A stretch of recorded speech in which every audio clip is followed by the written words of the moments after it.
Let there be light. Mogoče počasi lahko začnem govoriti, ko se vsi zvoki umirijo. Zvoki? Duhovi? Ghostbusters! Čau, Alenka tukaj. Danes imam za vas eno res zanimivo tematiko. Zdaj, ali ko ste prebrali ta naslov, mislite, da sem usekana, ali pa ste res zainteresirani, ko ste prišli sem to gledati. Zdaj pa da nekaj spucamo. Te stvari, ki bom danes govorila o njih, jaz ne nujno da verjamem, oziroma bom tako rekla ne verjamem, ker še nisem nič takega doživela, zdaj moram resno potrkati nekaj, ker drugače mi je že strah. Me je pa strah teh stvari, me je strah grozljivk, me je strah, da vzela nekaj za mano se pojavili, ker pač govorim o tem. V glavnem, imam nek strah pred tem, čeprav ne moram njih reči, da verjamem te stvari, tako da ne se prosim kregati glede tega v komentarjih, ker ni vredno, lahko se pa naročite, pa lajkate, pa vsem komentirate, kaj mislite o tem. Govorila bom o tem danes, ker se mi zdi ekstra zanimiv, ker je del zgodovine, če ne zgodovine, del mitologije. Predvsem pa vredno je te kraje obiskati, ker kjer sem že bila, kjer še bom šla, tako mi čakam, to je nekaj najboljšega, najbolj zanimivega, sploh pa za fotografijo, za fotkati, tako da... Prvič, zakleti grad Zgoncev hribar oziroma grad Strmol. Fun fact, ta grad je ful blizu mene. Danes lahko direkt tja prideš v čas, pa ne vem, če si lahko, ker se spomnim, da sva lezle čez živo mejo tega. Bilo je sredi hude zime, 3. januar 1944. leta, naj bi bila zakonca hribar opozorjena na to, da bojo po noč prišli partizani. Vem, partizani, domobranci, bla bla bla, ne bomo se zdaj tle kregali glede tega. Tako je na listu zaenkrat. Bila sta opozorjena od lovskega čuvaja, da naj raje gresta v Ljubljano, na varno, ampak nista šla, ostala sta tam in res so prišli in so izropali ta njun dvorca, njun grad. Obenem so pa njiju zvlekli v gozd proti Štefani gori, to je tam blizu, če se ne motim, in tam naj bi jih tudi okrutno mučili in ubili. Nekaj časa je bila to samo zgodba in pripovedke, ker naj bi se potem pijani ti spljoči vici oziroma, ki so sodelovali pri tem, naj bi se s tem potem bahalo v gostilnah in to naj bi se potem razvedeli naprej in postala dejstva in ljudje so že vedeli približno, že sta pokopana gor nek nad Mačami, ki je tudi tam dokaj blizu.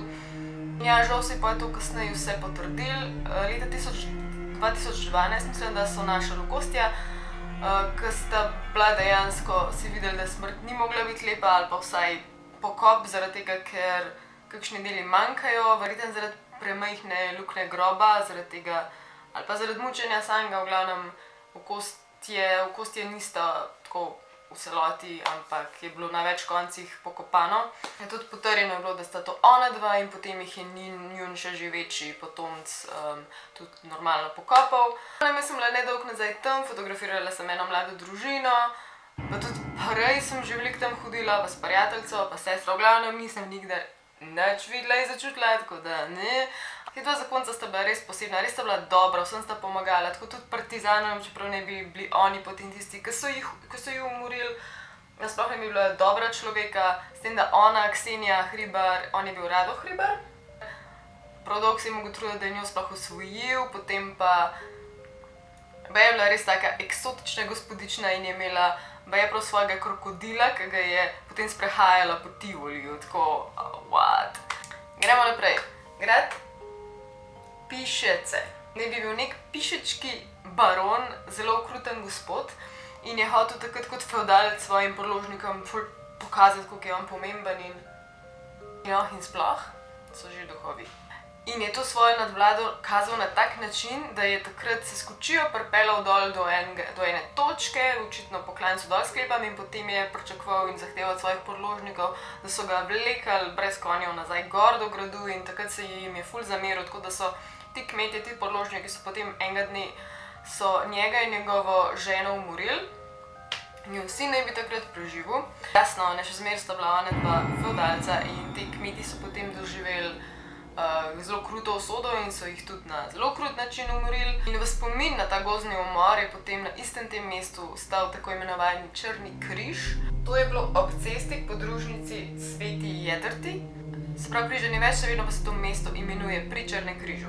Največ domišljijo v tem gradu pa naj bi Buru stolp, ki ga tudi vsebuje, ker naj bi zaradi nekih pradavnih družinskih razprtij noter zazidali eno mlado deklico in naj bi jo imeli noter zazidano toliko dolg časa, tudi hranili naj bi jo jasno čez neko odprtino, ampak da je na stara leta že zblaznela, še vedno se je igrala s punčkami. njen duha naj bi pa še danes staval po tem stolpu in strašil in naj bi ga videval. Tretjič, zdaj ne vem, a ste to vedeli, niste vedeli, najbolj znan nekak razpit v Sloveniji naj bi bil pa dejansko glede strašenja Predjamski grad. To je v bistvu največji predjamski, oziroma največji jamski grad na svetu, s tem, da dejansko ekipa Discovery Channel je tam snimala o paranormalnih pojavih. Čeprav iz tega dokumentar takoj nisem našla in pač ne bi oni takrat na svoji kameri in mikrofone ujeli tako vse mogoče od stopinj do zvokov, do korakov, do raznih unih orbov, ki letijo, ki so take svetlobne zadevce. 1986 je tam Jackie Chan snimal, kar je dost amazing. V bistvu pa je ta kraj obiskal tudi George R.R. Martin, v bistvu kaj pisatelj Game of Thrones, tako da awesome.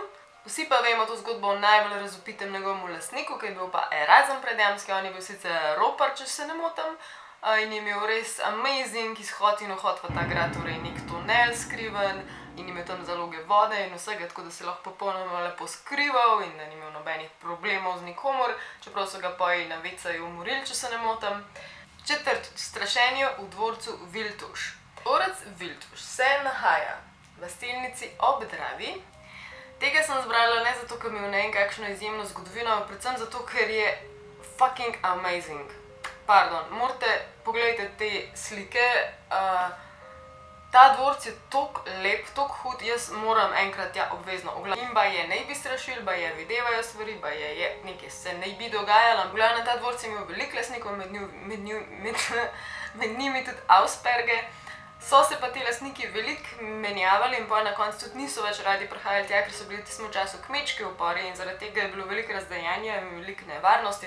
Med drugo svetovno vojno je zanimivost, da je bil tam gestapovski zapor. Tako da to je ena zanimiva stvar, poleg kmečkih uporov in potem še druga oziroma tretja zanimiva stvar je pa tonci bo pa tukaj noter še dejansko dom ostarelih občanov. Ker sem jaz brskala od tega dvorca ali gradu, kakorkoli že, ga nihče zdaj noče kupiti, da ga je zelo težko sploh še obnoviti, razen ker sem zasledila tam leta 2016, da je nekako občina prevzela v svoje roke in nekako na prostovoljen način, da so se trudili to obnoviti, ne vemo pa zdaj, oziroma jaz ne vem, kaj se točno dogaja v glavnem. Je pa lep.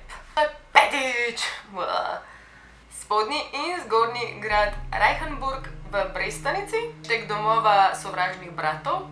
Se pravi, v zgornjem in v spodnjem gradu naj bi živela dva brata, ki sta se med sabo sovražila, vzrok je saj meni neznan in sicer naj se ne bi mogla videti dobesedno in ko sta se enkrat dobesedno pogledala en drugega iz okna v oken, sta se potem istočasno razburila in sta se ustrelila v glavo. Ah, slovenska mitologija. Zdaj tako naj bi na Gornjem gradu strašilo, naj bi bili poltergeisti ali poltergeist.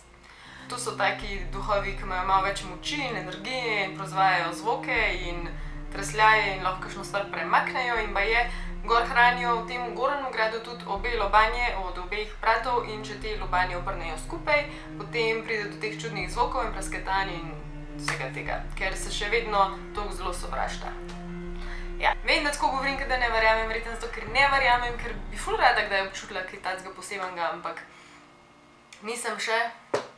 Če se ne strinjate s kakšno informacijo, pojdite do zgodovinarjev, če ne pa verjamete, da gre za neke mitološke zgodbice in se bomo čisto v redu razumeli. Ker sem hotela ta video že enkrat narediti in ko sem tako 3-4 gradove že opisala in res raziskala, sem dojela, nope, to je preveč sporno in sem vse zbrisala in brez veze, ker je res zanimiva tematika, tako da tukaj je. Jaz sem Alenka, naročite se na kanal, če vam je moja vsebina všeč, lepo se imejte, uživajte pomlad, čeprav ne vem, zakaj ni več sonca, v glavnem hvala, ker ste gledali. Jaz sem Alenka, se vidimo naslednjič, čau, ma!